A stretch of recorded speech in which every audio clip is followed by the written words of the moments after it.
കഴിഞ്ഞ വീഡിയോയിൽ നമ്മൾ client side script, server side സ്ക്രിപ്റ്റിനെ പറ്റിയിട്ടൊക്കെയാണ് നമ്മൾ ഡിസ്കസ് ചെയ്തത്. ഇന്നത്തെ വീഡിയോയിൽ നമ്മൾ HTML കിടക്കുകയാണ്. പ്രോഗ്രാമിംഗ് അല്ലെങ്കിൽ വെബ് പേജ് ഡിസൈനിങ് അതിലേക്ക് കിടക്കുകയാണ്. അപ്പോൾ നമ്മളുടെ ആദ്യത്തെ ടോപ്പിക് എന്ന് പറയുന്നത് കാസ്കേഡിങ് സ്റ്റൈൽ ഷീറ്റ്, CSS എന്ന് പറയും.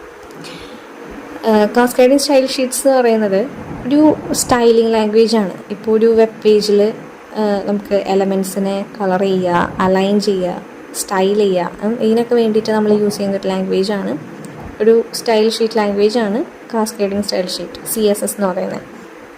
അപ്പോൾ ഡെഫിനിഷൻ ഇവിടെ തന്നെ പറയുന്നുണ്ട്. Cascading style sheets is a style sheet language used for describing the formatting of a document written in HTML. HTML എഴുതിയിട്ടുള്ള ഒരു ഡോക്യുമെൻറ്റിനെ ഫോർമാറ്റ് ചെയ്യാൻ, അതായത് അതിന് കളറൊക്കെ കൊടുത്ത് ഒന്ന് സ്റ്റൈൽ ചെയ്യാനായിട്ട് യൂസ് ചെയ്യുന്നൊരു സ്റ്റൈൽ ഷീറ്റ് ലാംഗ്വേജിനെയാണ് നമ്മൾ CSS എന്ന് പറയുന്നത്.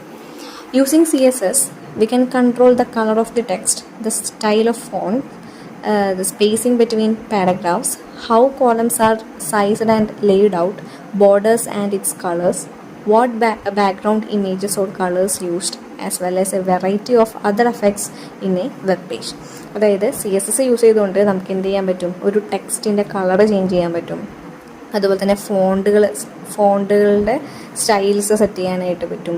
പാരഗ്രാഫ്സിൻ്റെ സ്പേസിങ് അറേഞ്ച് ചെയ്യാൻ പറ്റും. അതുപോലെ കോളംസ്, അതിൻ്റെ സൈസ്, ലേഔട്ട്, ബോർഡേഴ്സിൻ്റെ കളേഴ്സ്, പിന്നെ ബാക്ക്ഗ്രൗണ്ട് ഇമേജുകളൊക്കെ ആയിട്ട് എന്തെങ്കിലും ഉണ്ടെങ്കിൽ അത്, അല്ലെങ്കിൽ ബാക്ക്ഗ്രൗണ്ടായിട്ട് കളേഴ്സ് കൊടുക്കണമെങ്കിൽ കളേഴ്സ്, കൂടാതെ മറ്റുള്ള എഫക്റ്റുകളൊക്കെ നമുക്ക് എന്ത് ചെയ്യാം, CSS യൂസ് ചെയ്തിട്ട് ചെയ്യാനായിട്ട് പറ്റുന്നുണ്ട്. HTML പേജിൽ ചെയ്യാനായി പറ്റുന്നു. ഇനി അപ്പോൾ CSS എന്ന് പറഞ്ഞാൽ ഇത്രയേ ഉള്ളൂ. ഇനി CSS നമ്മൾ HTML ഫോർമാറ്റ് ചെയ്യാനാണല്ലോ യൂസ് ചെയ്യുക. HTML എഴുതിയിട്ടുള്ള ലാംഗ്വേജിനെ അല്ലെങ്കിൽ HTML എഴുതിയിട്ടുള്ള ഡോക്യുമെൻറ്റിനെ ഫോർമാറ്റ് ചെയ്യാനാണ് ഉപയോഗിക്കുന്നത്. അപ്പോൾ CSS ഒരു HTML ഉപയോഗിക്കുമ്പോൾ 3 രീതിയിൽ നമുക്ക് CSS ഉപയോഗിക്കാൻ പറ്റും. അതാണ് ഇവിടെ 3 ഡോട്ട്സിൽ കൊടുത്തിട്ടുള്ളത്. ഇത് ഇമ്പോർട്ടൻ്റ് ആണ്, എക്സാമിന് ചോദിക്കുന്നതാണ്. അപ്പോൾ ഇൻലൈനായിട്ട്, അപ്പോൾ നമുക്ക് CSS HTML എംബഡ് ചെയ്യാൻ അല്ലെങ്കിൽ ഇംപ്ലിമെൻറ്റ് ചെയ്യാൻ പറ്റുന്നത് 3 രീതിയിലാണ്. 1 ഇൻലൈൻ, 2 എംബഡഡ്, പിന്നെ ലിങ്ക്ഡ്. ഇൻലൈനായിട്ടും എംബഡഡ് ആയിട്ടും ലിങ്ക്ഡ് ആയിട്ടും നമുക്ക് എന്ത് ചെയ്യാം, CSSനെ HTML ഇംപ്ലിമെൻറ്റ് ചെയ്യാനായിട്ട് പറ്റും. ഇനി ഓരോന്നും എന്താണെന്ന് പറയാം. ഇൻലൈൻ സ്റ്റൈൽസ് എന്ന് വെച്ചാൽ ഇപ്പം HTML എഴുതിയിട്ടുള്ള ഡോക്യുമെൻറ്റിലെ ഏത് ടാഗിനാണോ അല്ലെങ്കിൽ ഏത് എലമെൻറ്റിനാണോ സ്റ്റൈൽ വേണ്ടത്, ആ എലമെൻറ്റിൻ്റെ ടാഗിൻ്റെ ഉള്ളിൽ സെപ്പറേറ്റ് ആയിട്ട്, ഓരോ ടാഗിൻ്റെയും ഉള്ളിലായിട്ട് സെപ്പറേറ്റ് ആയിട്ട് സ്റ്റൈലുകൾ പറഞ്ഞു കൊടുക്കുന്നതിനെയാണ് നമ്മൾ എന്താ പറയുക, ഇൻലൈൻ മെത്തേഡ് എന്ന് പറയുന്നത്. ഇവിടെ പറയുന്നുണ്ട്, inline style the CSS style is applied to each tag separately using the style attribute in the body part of the web page. Web പേജിൽ എഴുതിയിട്ടുള്ള ബോഡി പാർട്ടിൽ എഴുതുന്ന ടാഗുകളിൽ ഓരോ ടാഗുകളിലും സെപ്പറേറ്റഡ് ആയിട്ട് എഴുതി കൊടുക്കുന്നതാണ് ഇൻലൈൻ മെത്തേഡ്. ഇനി രണ്ടാമത്തെയാണ് എംബഡഡ് CSS. എംബഡഡ് CSS എന്ന് വെച്ചാൽ ഇപ്പോൾ നമ്മളൊരു HTML ഡോക്യുമെൻ്റ് എഴുതുമ്പോൾ അതിൻ്റെ ഫുൾ ആ ഒരു ഡോക്യുമെൻറ്റിന് വേണ്ട സ്റ്റൈല് ഈ ഹെഡ് എന്ന് പറയുന്ന ഒരു സെക്ഷൻ ഉണ്ട്, ആ ഹെഡ് സെക്ഷൻ്റെ ഉള്ളിലായിട്ട് എഴുതും. അപ്പോൾ മൊത്തത്തിൽ ആ ഡോക്യുമെൻറ്റിന് ആ ഒരു സ്റ്റൈല് കിട്ടും. അതിനെയാണ് എംബഡഡ് CSS എന്ന് പറയുക. ഇവിടെ പറയുന്നുണ്ട്, embedded CSS codes are placed within the head part of the web page. Web പേജിൻ്റെ ഹെഡ് പാർട്ടിൽ എഴുതുന്ന കോഡ് ഇതിനെയാണ് നമ്മൾ എംബഡഡ് CSS എന്ന് പറയുക. പിന്നെ വരുന്നത് ലിങ്ക്ഡ് CSS ആണ്. ലിങ്ക്ഡ് CSS എന്ന് വെച്ചാൽ HTML ഡോക്യുമെൻറ്റിൽ നമ്മൾ CSSൻ്റെ ഒരു കാര്യവും എഴുതില്ല. നമ്മൾ CSSനായിട്ട് വേറൊരു .CSS എന്ന് പറയുന്ന ഒരു ഫയൽ ക്രിയേറ്റ് ചെയ്തിട്ട് അതിൽ CSSൻ്റെ സ്റ്റൈലുകൾ എഴുതുന്നു. എന്നിട്ട് ആ CSSൻ്റെ ഫയലും HTML-ഉമായിട്ട് ലിങ്ക് ചെയ്ത് കൊടുക്കുന്നു. അപ്പോൾ അതിനെയാണ് നമ്മൾ ലിങ്ക്ഡ് CSS എന്ന് പറയാം.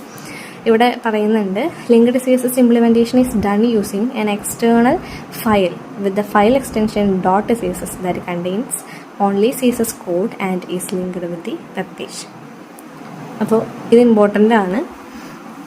ഇനി നമ്മൾ കടക്കാൻ പോകുന്നത് HTML HTML-ലേക്കാണ്. അപ്പോൾ നമ്മളുടെ topic basic concepts of HTML documents.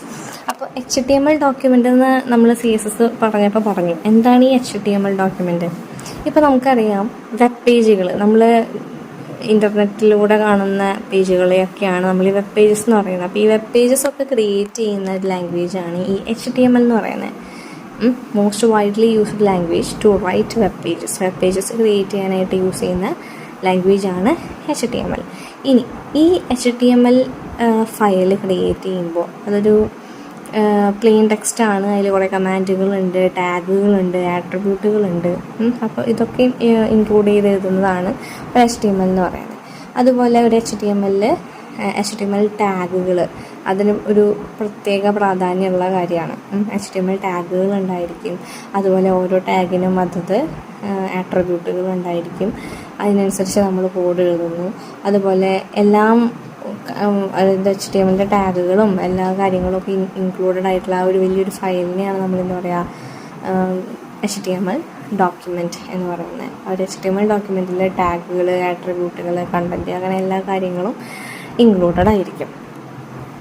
ഇവിടെ പറയുന്നുണ്ട് basic structure of HTML document. ഒരു HTML ഡോക്യുമെൻറ്റ് എങ്ങനെ ഇരിക്കും, അതിൻ്റെ ഒരു ബേസിക് സ്ട്രക്ചർ ഇമ്പോർട്ടൻ്റ് ആണ്. ഇവിടെ എഴുതുന്നുണ്ട്. ആദ്യം HTML ടാഗ്. ഏതൊരു ടാഗും ഓപ്പൺ ചെയ്ത് കഴിഞ്ഞാൽ ക്ലോസ് ചെയ്യണം. അപ്പോൾ ആദ്യം HTML ടാഗ് എഴുതുക, അത് കഴിഞ്ഞ് ഹെഡ് ടാഗ് എഴുതുക, അത് കഴിഞ്ഞ് അതിൻ്റെ ഉള്ളിൽ ടൈറ്റിൽ ടാഗ് എഴുതുക. ടൈറ്റിൽ ടാഗ് എഴുതിയിട്ട് എന്തെങ്കിലും ടൈറ്റിൽ കൊടുക്കുക. This is the title of the web page എന്ന് പറഞ്ഞിട്ട് ടൈറ്റിൽ ക്ലോസ് ചെയ്യുക.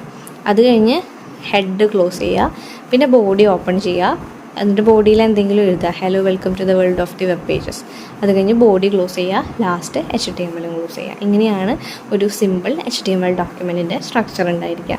ഇതിൻ്റെ പ്രത്യേകത ടൈറ്റിൽ, ഇപ്പോൾ ഈ ഒരു HTML ഡോക്യുമെൻറ്റിന് 2 പാർട്ടുണ്ട്. ഒന്ന് ഹെഡ് പാർട്ടും ഒന്ന് ബോഡി പാർട്ടും.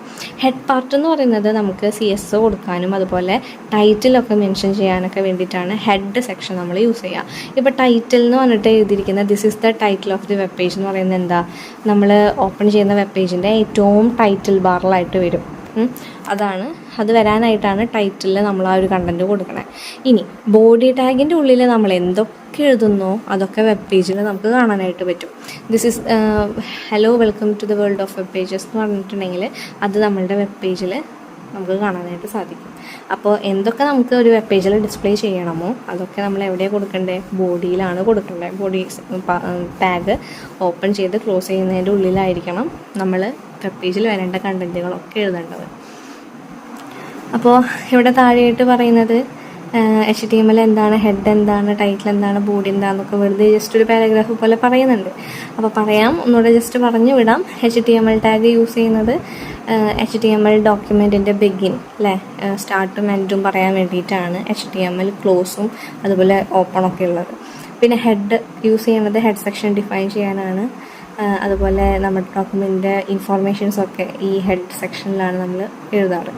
പിന്നെയുള്ളതാണ് ടൈറ്റിൽ ടാഗ്. കൂടുതലായിട്ടും നമ്മുടെ പേജിൻ്റെ ടൈറ്റിൽ കൊടുക്കാനായിട്ടാണ് യൂസ് ചെയ്യണത്. പിന്നെ ബോഡി ടാഗ് നമ്മുടെ ബോഡി സെക്ഷൻ ഡിഫൈൻ ചെയ്യുന്നു.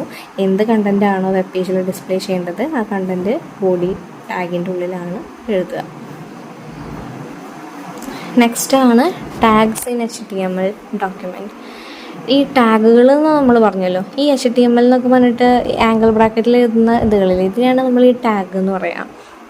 അപ്പോൾ ടാഗുകൾ എഴുതുമ്പോൾ ഈ ആംഗിൾ ബ്രാക്കറ്റുകൾ യൂസ് ചെയ്തിട്ട് വേണം എഴുതാൻ. അതിൻ്റെ ഉള്ളിലാണ് നമ്മൾ ടാഗ് നെയിം എഴുതുക. പിന്നെ നമുക്ക് പഠിക്കാനുള്ളത് container tags and empty tags. എന്താണ് കണ്ടെയ്നർ ടാഗ്, എന്താണ് എംപ്റ്റി ടാഗ്? അപ്പോൾ നമ്മൾ HTML body tag, head tag, title ടാഗൊക്കെ കണ്ടല്ലോ. അപ്പോൾ ഈ HTML ടാഗും ഹെഡ് ടാഗും ബോഡി ടാഗും ടൈറ്റിൽ ടാഗിനൊക്കെ ഓപ്പൺ ചെയ്യണതിൻ്റെ ഒപ്പം തന്നെ ക്ലോസ് ഉണ്ട് അല്ലേ. അപ്പോൾ ഏത് ടാഗാണോ ഓപ്പൺ ചെയ്ത് ക്ലോസ് ചെയ്യുന്ന ആ ടാഗുകളൊക്കെ കണ്ടെയ്നർ ടാഗാണ്. ഒരു ടാഗിന് ക്ലോസ് ടാഗ് ഉണ്ടെന്നുണ്ടെങ്കിൽ അത് കണ്ടെയ്നർ ടാഗാണ്. അപ്പോൾ എന്താണ് എംപ്റ്റി ടാഗ്? ചില ടാഗുകൾക്ക് ക്ലോസിങ് ഇല്ല. ഇപ്പോൾ ഇവിടെ എക്സാമ്പിളായിട്ട് കാണിക്കുന്നുണ്ട് IMG ടാഗ്, അതുപോലെ BR ടാഗ്, HR ടാഗ്. ഇതൊക്കെ ഓപ്പൺ ചെയ്തിട്ടാൽ മതി, അതിന് ക്ലോസിങ് ടാഗ് വരുന്നില്ല. അപ്പോൾ ഓപ്പൺ ടാഗ് മാത്രം ഉള്ള, അതായത് ക്ലോസിങ് ടാഗൊന്നും ഇല്ലാത്ത ടാഗുകളെയാണ് നമ്മൾ എന്ത് പറയുന്നത്, എംപ്റ്റി ടാഗ് എന്ന് പറയുന്നത്. അപ്പോൾ സിംപ്ലി ഒന്നുകൂടെ പറയാം. കണ്ടെയ്നർ ടാഗും എംപ്റ്റി ടാഗും കമ്പയർ ചെയ്യുമ്പോൾ കണ്ടെയ്നർ ടാഗ് എന്ന് പറയുന്നത് ഓപ്പണിങ് മാത്രം ഉള്ളത്. ഓപ്പണിങ് ടാഗും ക്ലോസിങ് ടാഗും ഉള്ള ടാഗ് പെയേഴ്സിനെയാണ് നമ്മൾ കണ്ടെയ്നർ ടാഗ് എന്ന് പറയുന്നത്. അതുപോലെ എം ടി ടാഗ് എന്ന് വെച്ചാൽ എന്താ, ഓപ്പണിംഗ് ടാഗ് മാത്രമുള്ള ടാഗുകളെയാണ് നമ്മൾ എം ടി ടാഗ് എന്ന് പറയുന്നത്.